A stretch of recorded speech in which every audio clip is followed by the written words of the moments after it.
Hello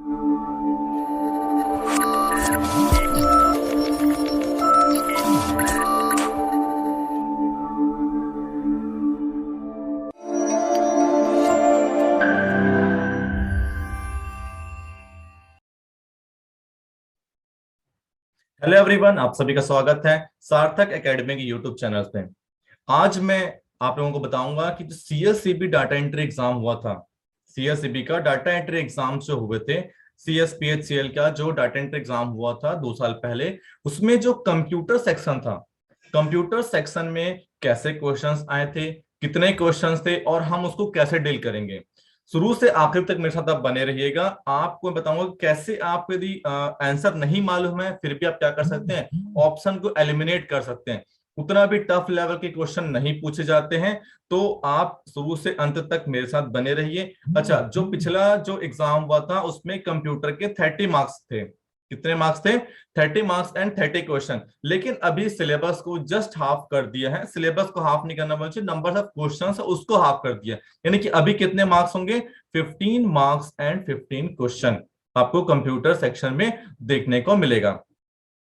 तो चलिए हम स्टार्ट करते हैं कि कैसे कैसे क्वेश्चंस पूछते हैं, कौन कौन से ऐसे टॉपिक्स हैं जो अभी तक आपने प्रिपेयर नहीं किया हुआ है और आपको प्रिपेयर करने की जरूरत है। ठीक है, यदि आप शुरू से लेकर अंत तक देखेंगे मेरे साथ और 2-3 पेपर एनालिसिस करेंगे तो आपको समझ में आएगा कि कौन सा और अंदर का कौन सा कितना डिटेल तक हमको जाना है और कौन सा टॉपिक हमारा छुटा हुआ है। चलिए एक एक करके हम सारे क्वेश्चंस को देखते हैं। फर्स्ट क्वेश्चन जो आपके सामने है, एंटीवायरस निम्नलिखित में से किसको साफ करने में मदद करता है, यानी कि एंटीवायरस क्या क्लीन करता है। अब देखिए ऑप्शन में यदि आप देखते हैं वायरस, वॉर्म्स एंड पंखा, तो पंखा को तो ये साफ नहीं करेगा, यानी कि यहां से क्लियर होता है कि ऑप्शन 3 एंड ऑप्शन 4 तो डेफिनेटली नहीं होगा। क्यों? क्योंकि पंखा साफ नहीं करता एंटीवायरस। एंटीवायरस क्या साफ करता है? हमको मालूम है कि एंटीवायरस क्या साफ करता है, वायरस को।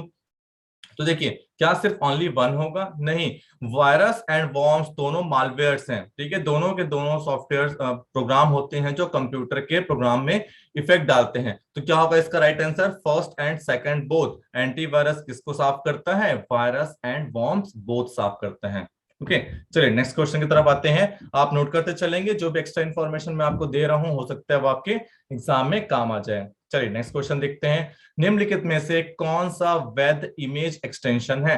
अब किसी भी चीज का एक्सटेंशन क्या होता है? एक्सटेंशन उसकी प्रॉपर्टी को या उसके टाइप को डिफाइन करता है, किस टाइप का फाइल है। अब किस टाइप का फाइल है ये डिफाइन कौन करता है? उसका एक्सटेंशन फॉर्मेट, जो भी उसका एक्सटेंशन होगा। जैसे कि .jpeg आपकी इमेज के लिए है, .doc डॉक्यूमेंट्स के लिए है। किसके लिए है ये? डॉक्यूमेंट्स के लिए। नेक्स्ट .dos, ये तो डॉस का जो ऑपरेटिंग सिस्टम होता है उसका एक्सटेंशन फाइल है। .bomb बॉम्ब, ये एंटीवायरस वगैरह को रोकने के लिए जो यूज करते हैं ये, तो ये बॉम्ब उसका एक्सटेंशन फाइल है। ठीक है, तो इमेज के लिए कौन सा हो जाएगा? इमेज के लिए .jpeg। फॉर्म वगैरह भरते होंगे तो उसमें बोलता भी है कि जो भी आपका इमेज आप अपलोड करेंगे, फोटो या सिग्नेचर, वो आपका जेपीईजी फॉर्मेट पे होना चाहिए। तो वहां से आप याद कर सकते हैं इसको। नेक्स्ट क्वेश्चन देखते हैं। पूछ रहा है यूआरएल का असंक्षिप्त रूप। असंक्षिप्त रूप मतलब यूआरएल का फुल फॉर्म। यूआरएल का फुल फॉर्म क्या होगा? तो जितने भी फुल फॉर्म्स हैं, जितने भी फुल फॉर्म्स हैं, ये सभी को तो आप एक जगह कॉपी में नोट कर लो अभी से ही। नहीं किए हैं तो, और नहीं तो फिर कोई भी बुक यदि आप फॉलो करते हैं तो बुक के पीछे दिया होगा सभी का फुल फॉर्म, वो फुल फॉर्म को जरूर याद कर लो। और याद करते समय ध्यान रखेंगे ऑप्शन आपको ऐसे ही मिलेंगे। Universal resource link, universal resource locator, तो आपको एग्जैक्ट वाला याद करना है। ये ऑप्शन बहुत ही कंफ्यूजिंग होते हैं। ओके, तो यूआरएल का फुल फॉर्म क्या हो जाएगा? Uniform resource locator. क्या हो जाएगा? Uniform resource locator. Okay, next question की तरफ बढ़ते हैं हम। निम्नलिखित में से कौन सा सेंट्रल प्रोसेसिंग यूनिट का मुख्य भाग है, यानी कि सीपीयू के मुख्य भाग क्या हैं? तो सीपीयू में क्या क्या होता है? सीपीयू में हम देखते हैं कि अरिथमेटिकल लॉजिकल यूनिट एएलयू होता है, जो कि लॉजिकल काम करता है, plus minus divide multiplication greater than less than ये सारा काम करता है। सेंट्रल यूनिट यानी कि जिसको हम लोग क्या बोलते हैं? Central unit CU. Central unit क्या करता है? जो भी कैलकुलेशन वाला काम है उसको करता है। ठीक है, फिर प्रिंटर यूनिट। तो सीपीयू के अंदर प्रिंटर कहां से आ जाएगा?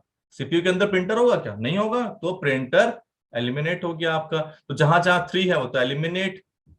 तो यदि आपको नहीं मालूम है फिर भी आप first and second will be your right answer.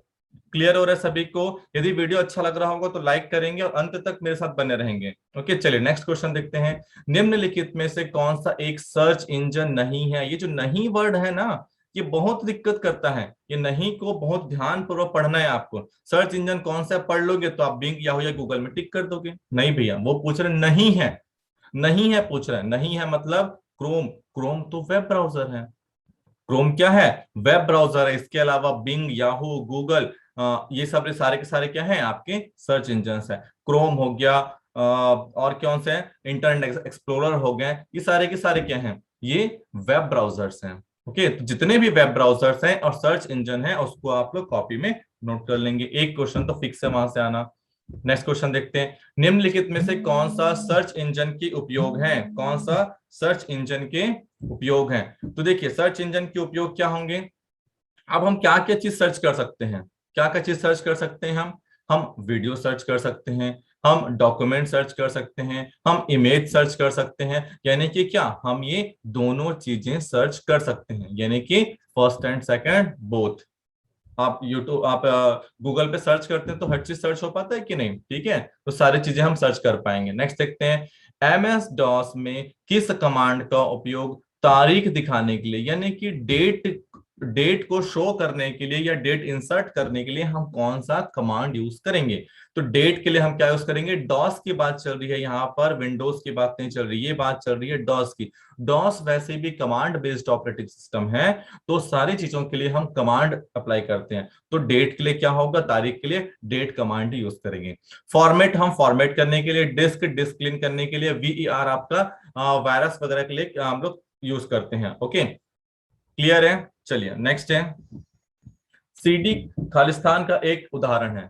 CD किस चीज का एग्जांपल? अब हमने को दिमाग में क्या आएगा? सीडी स्टोरेज डिवाइस है। तो भैया स्टोरेज डिवाइस में किस टाइप के स्टोरेज डिवाइस है? वो सॉलिड स्टेट से बना हुआ है कि इनपुट? अब इनपुट डिवाइस तो नहीं है। इनपुट डिवाइस हम सीडी से इनपुट नहीं लेते हैं हम, ठीक है। अच्छा, इनपुट लेते भी हैं लेकिन इनपुट डिवाइस नहीं बोलते हैं इसको। सीडी क्या है? स्टोरेज डिवाइस है।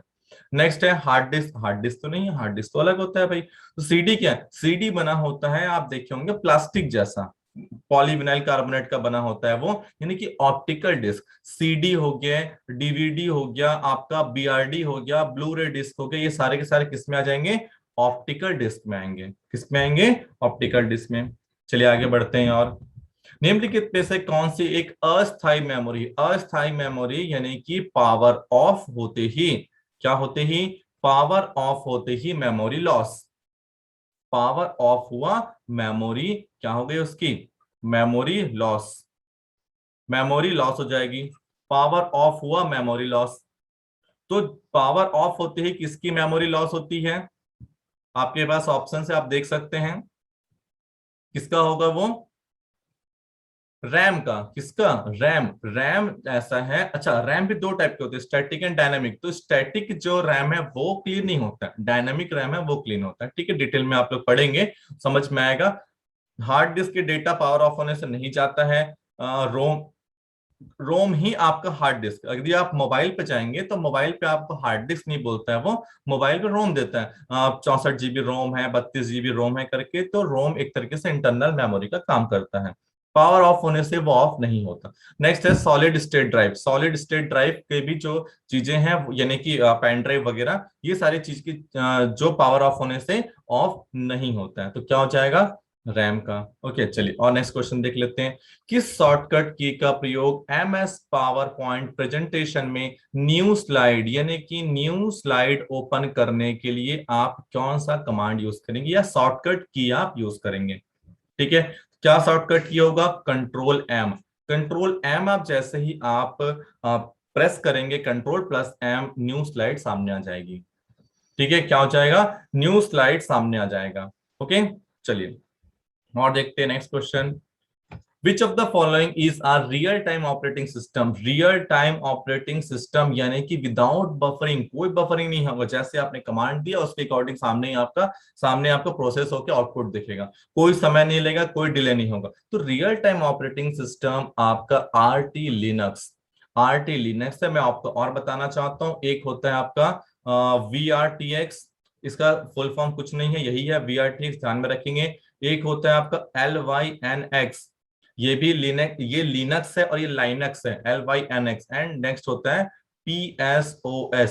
तो ये चार ऐसे हैं जो real time operating system RTPS पे काम करता है, रियल टाइम ऑपरेटिंग सिस्टम पे। ठीक है, विंडोज हो गया, डॉस हो गया, iOS हो गया, ये रियल टाइम ऑपरेटिंग सिस्टम पे काम नहीं करता। क्लियर है? चलिए नेक्स्ट क्वेश्चन देखते हैं। निम्नलिखित में से कौन सा एक ऑपरेटिंग सिस्टम नहीं है? अगेन क्या है? नहीं है।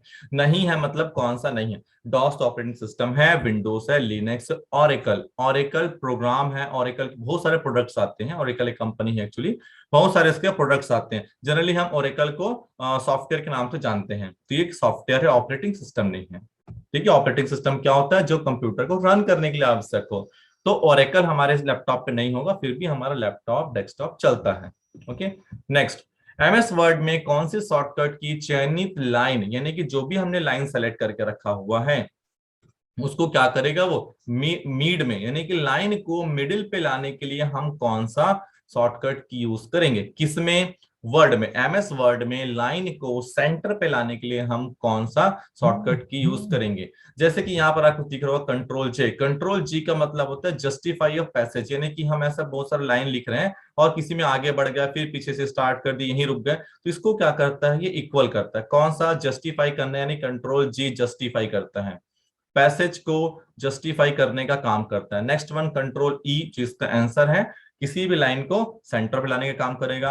Ctrl+K आपका इंसर्ट, लिंक करने के लिए, कोई भी यदि आप लिंक इंसर्ट करना चाहते हैं तो लिंक को इंसर्ट करने के लिए के से याद करेंगे, लिंक को इंसर्ट करने के लिए। नेक्स्ट है Ctrl+F। Ctrl+F यानी कोई भी चीज को आपको सर्च करना है, कोई भी चीज आपको क्या करना है, एक ओपन डायलॉग बॉक्स आएगा, वहां पर आप क्या करेंगे? फाइंड करेंगे, फाइंड करेंगे या तो फिर सर्च। फाइंड वर्ड याद करते हैं, F है, F से फाइंड।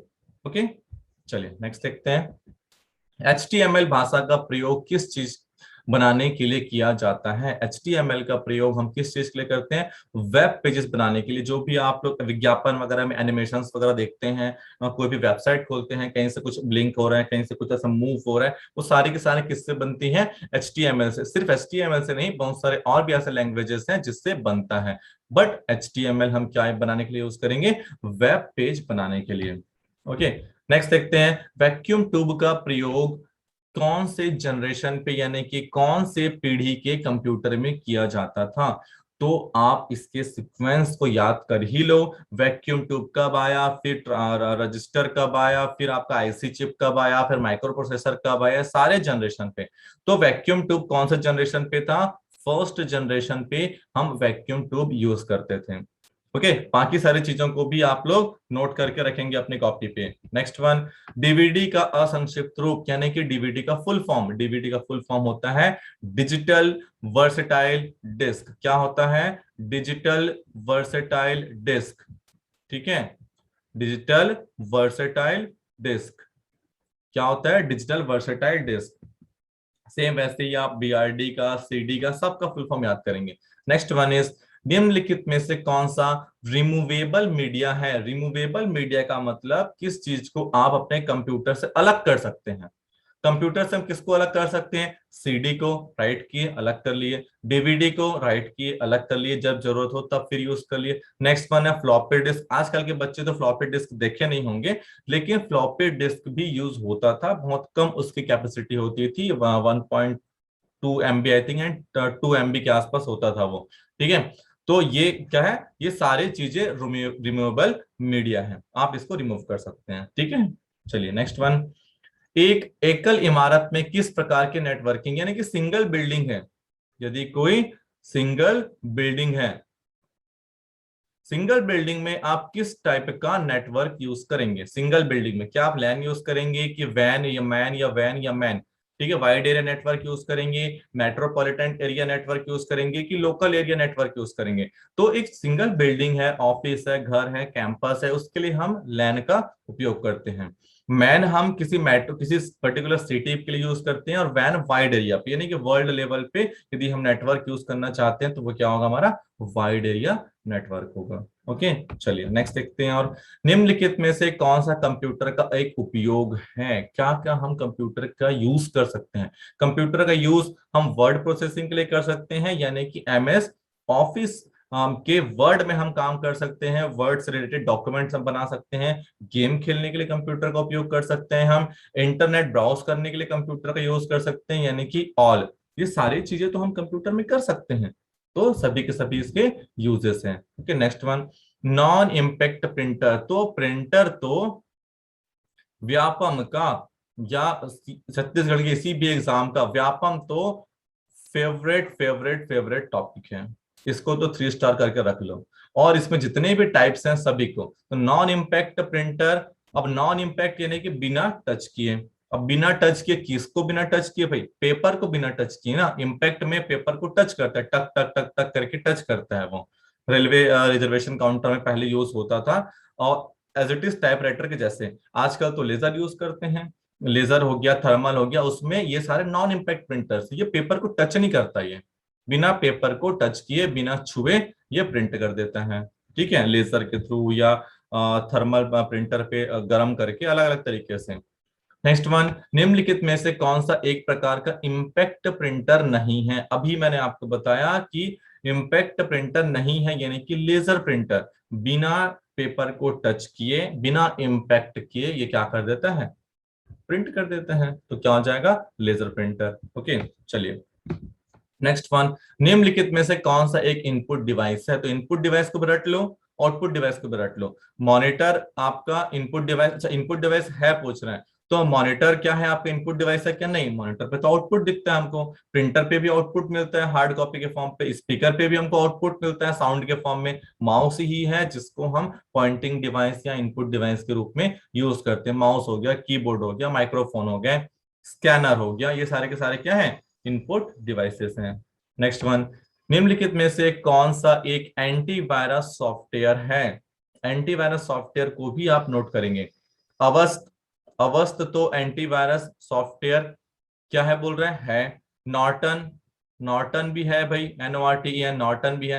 कैस्पर स्काई, ठीक है, कैस्पर स्काई भी एक क्या है? एंटीवायरस है, यानी कि ऑल। यदि आप नाम नहीं सुने होंगे तो आप किसी दूसरे में टिक कर देंगे, लेकिन ये सारे के सारे क्या है? एंटीवायरस सॉफ्टवेयर है। नेक्स्ट वन, MS एक्सेल में किस शॉर्टकट की का प्रयोग एक वर्ड को ढूंढने ढूंढने तथा बदलने के लिए किया जाता है? यानी कि रिप्लेस, सर्च एंड रिप्लेस। किसको आप सर्च करेंगे और फिर रिप्लेस करेंगे? वर्ड को ढूंढने तथा बदलने के लिए, ढूंढने और बदलने के लिए। तो किस चीज का यूज करेंगे आप? Ctrl+H का यूज करेंगे आप। किस चीज का यूज करेंगे? Ctrl+H का।